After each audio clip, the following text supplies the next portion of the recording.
I'm Judy LaPorte, and I will be the interviewer. I'm with Leah, the head of the library, and Deane, Geddes, with the Historical Society. What is your name? Gay Sheary, And when were you born? 1943. And you weren't born here in Newbury, right? No, in Massachusetts. And when did you come to Newbury? As an infant, I guess, I'd say 44. And how did that happen? Your parents bought a... My grandfather had bought a cottage in Blodgett Landing in 1926. 26. And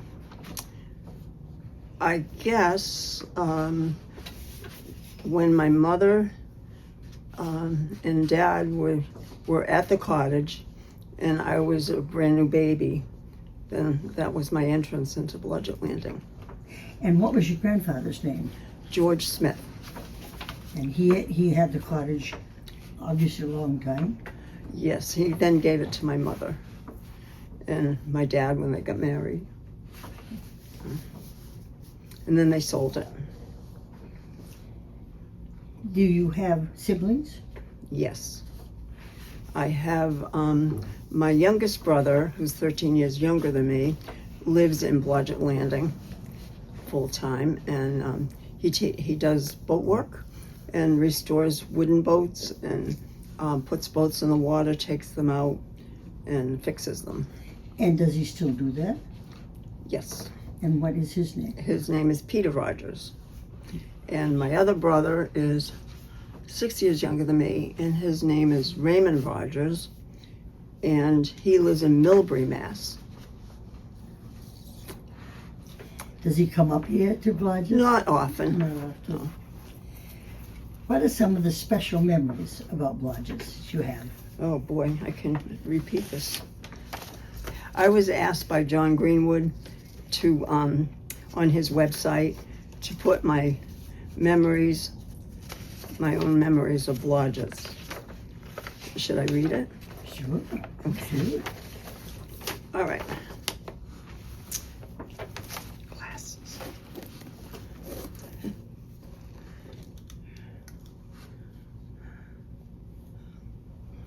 Remembering the last day of school and the long ride to a place we had longed for since last summer, Blodgett's Landing, a special place to spend the summer with the freedom to wander the landing, meet up with old friends from summers before. There wasn't a need to call on the phone, as we would meet up at the Red Boat House, then owned by Clarence Perry and staffed by his son Morty, who all the girls swooned over.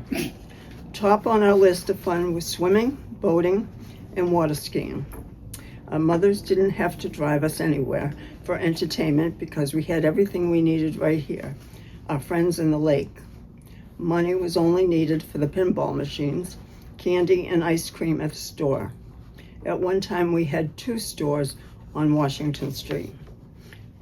On Saturday nights, my dad would bring all the equipment up for record hops at the casino. We danced all night to the tunes of the 50s. The casino also offered a place for shows as it had a stage. Dinners could be prepared in the kitchen. There were rooms on the side for shuffleboard and ping pong. There was a long porch overlooking the lake. The casino also had a little dock with bathhouses and a small beach area. The stores remained the same from the time the stories remained the same from the time my grandparents bought a cottage in 1926 when my mom was 5 years old, to myself and then to my children.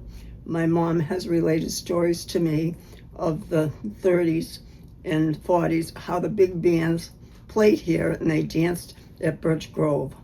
No matter our ages, we all feel grateful to have shared this special place. Oh, that is wonderful. And how was Newbury different as a child than you find it now? Well, everything has advanced. Houses are out of sight to buy.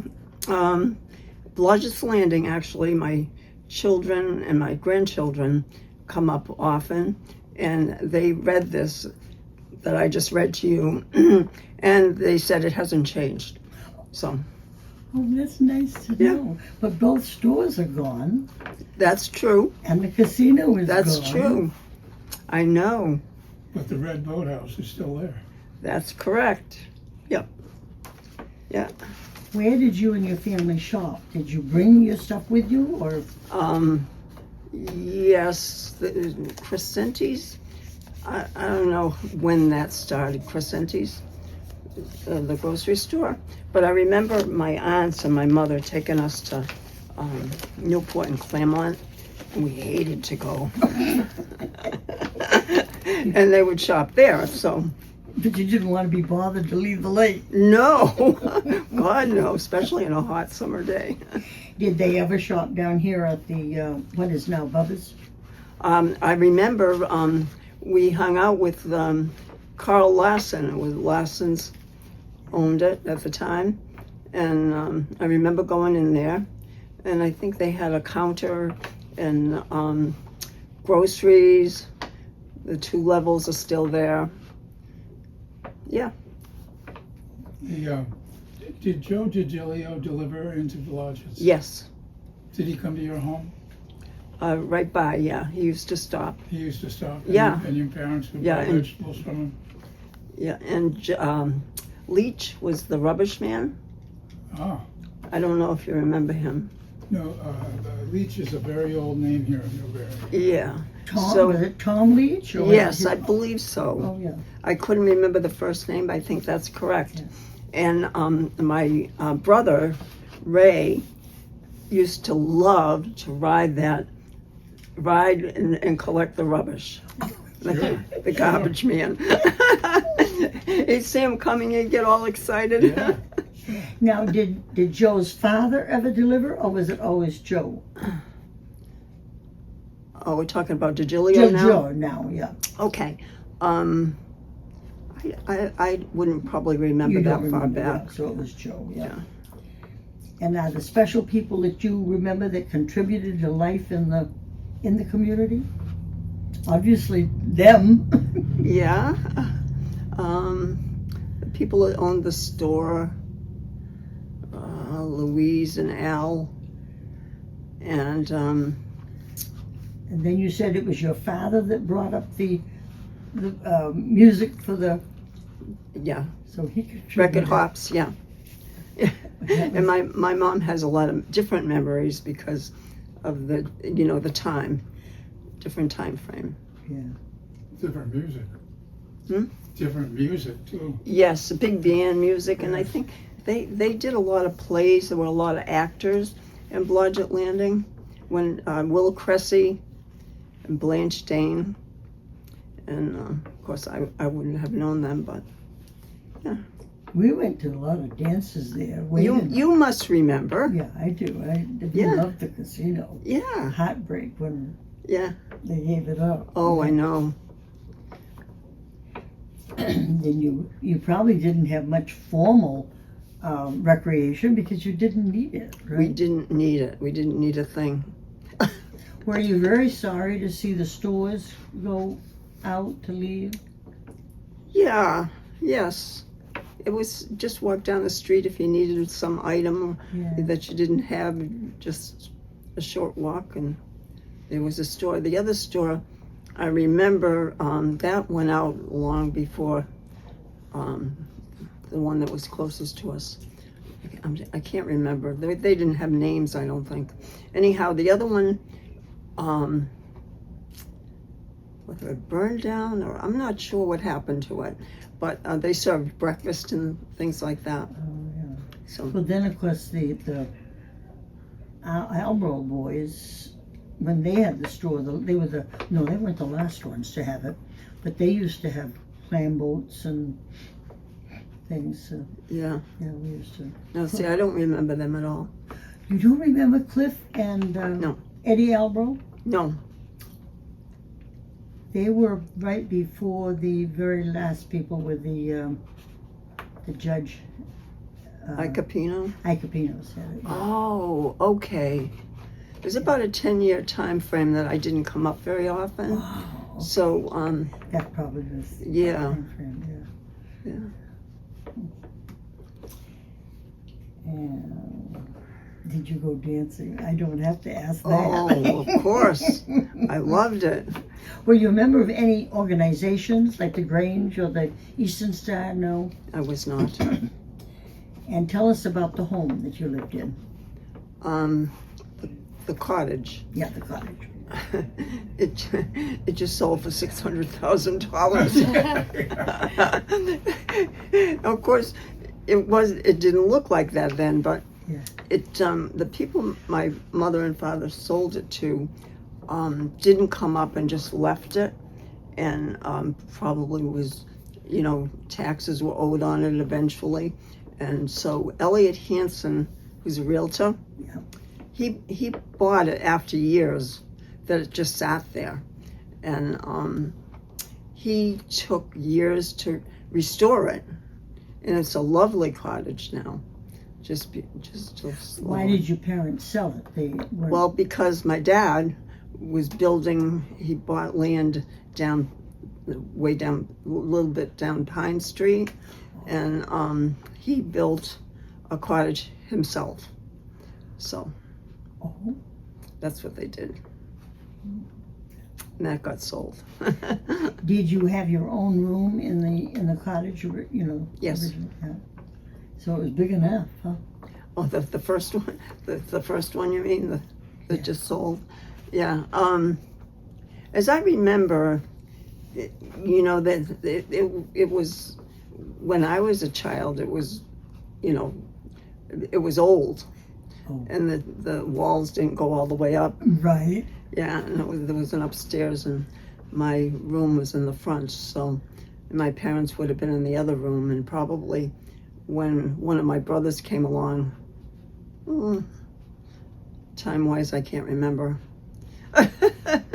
Wasn't important then. What about your telephone? Did you have a telephone? Was it a party line? I don't remember a telephone until we were in the, just much later. Really? Yeah, and it was when we were in the other house, the other cottage. We had a phone, and it was a party line. Yep. You remember how many people on the party line? I don't know, maybe 4 or Yeah, there probably more. were I at don't know, least. could be more. Yeah, but that was in the 50s, so Yeah. I don't remember a phone being there. And you have children, Yes. and they grew up there in the cottage too.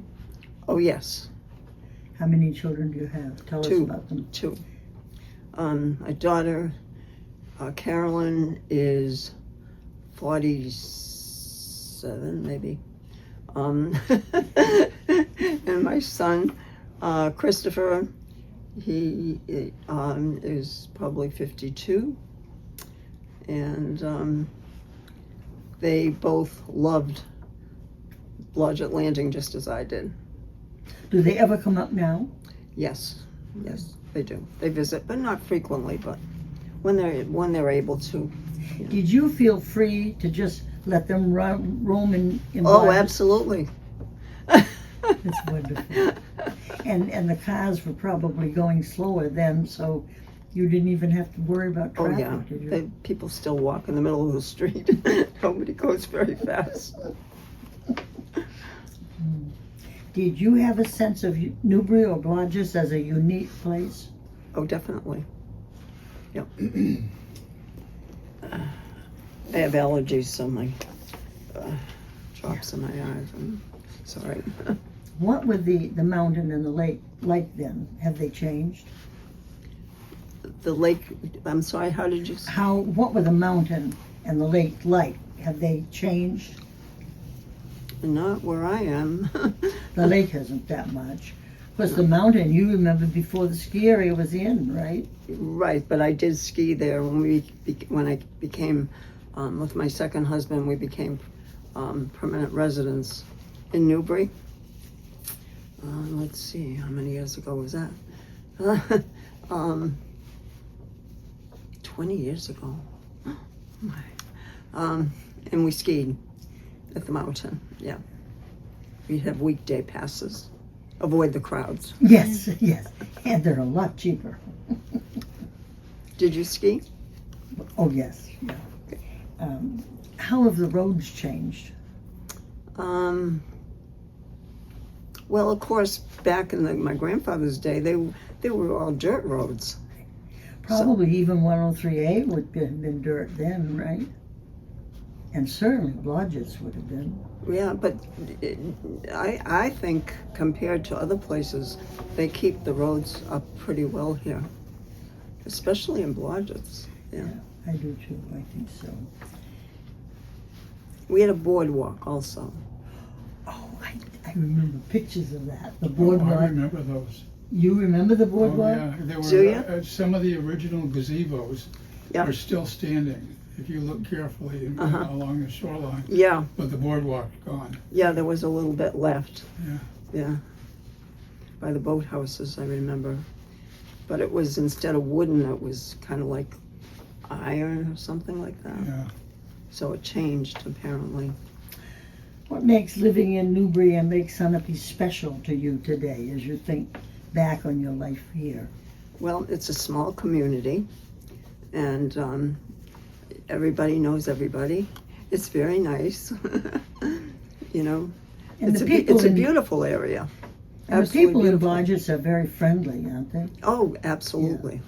That's what I find. The house, the cottages or the houses now, of course, they're tearing the cottages down and building up high rises because there's no room. The lots are so small because they were originally tent lots. So, yeah, everybody's really close together. Do you remember anything about when it was, what am I trying to say? The spiritualists? Spiritualists. No, but there's a little history about it is what I would know. Yeah. And I've only found one person that has any really connection, or family connection, because, you know, a lot of people are related, and several generations of people. And down where they call Idlehurst, those people they go back so far that they have a lot of those memories. So, yeah. So, a friend of mine, she's much older than me, Sally Cassman. She'd be a great person to, she's a talker. She has so much history of how that little area of Blodgett's was built. Her great-great-grandfather, Would she I consider believe. doing an interview? She may. She just went into independent living at Summercrest Yes. from there because she chose to go. So Yeah. she's only been there a couple weeks. But she's a wealth of information because it's all about her family and her great-grandfather that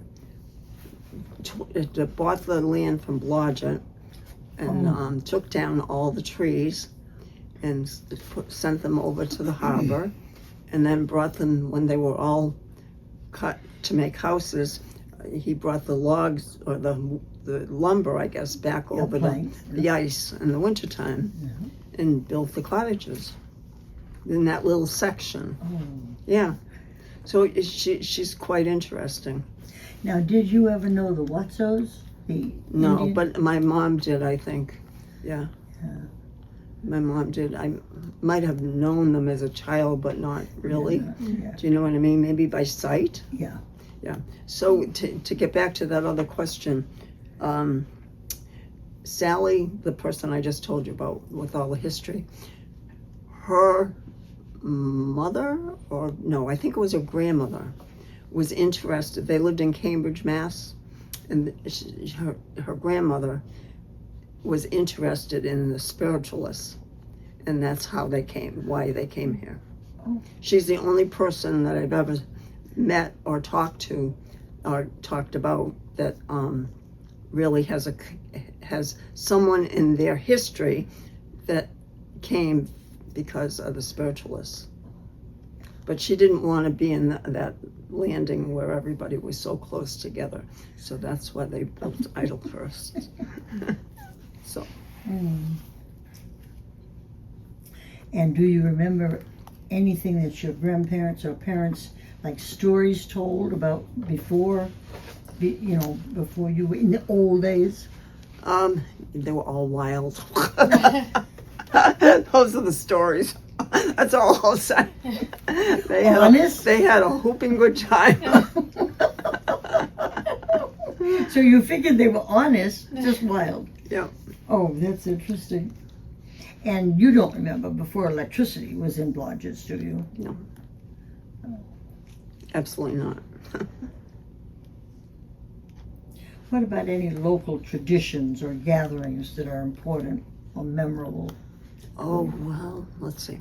We have a parade every year still from when I was a child. Blodgett's Landing Day. And then they have, and my grandchildren do it now too. They get into the parade, they dress up, and then they give prizes to the best for this and the best for that. And then they have games for the kids at the park area where the casino used to be. And yeah, they have the egg toss and so on and so forth. The kids have a wonderful time. And the Blodgett's Association kind of tries to protect the place there, right? Right. How long has that been? The COA? Yeah. Cottage Owners Association since the late 1800s, I think, or early 1900s. Wow. Yeah. Very good. Is there anything else that you'd like to tell us about? It's very interesting. That's, I don't have. I being on the Historical Society, I learned a lot more about Newbury than I would have known otherwise. But I find it, it was very interesting to learn about other areas in Newbury where I never went out of. Blodgett's. And I assume that you as teenagers always met right there at the public dock because everybody probably... Well, just for an example, Carl Lassen used to come into the landing all the time.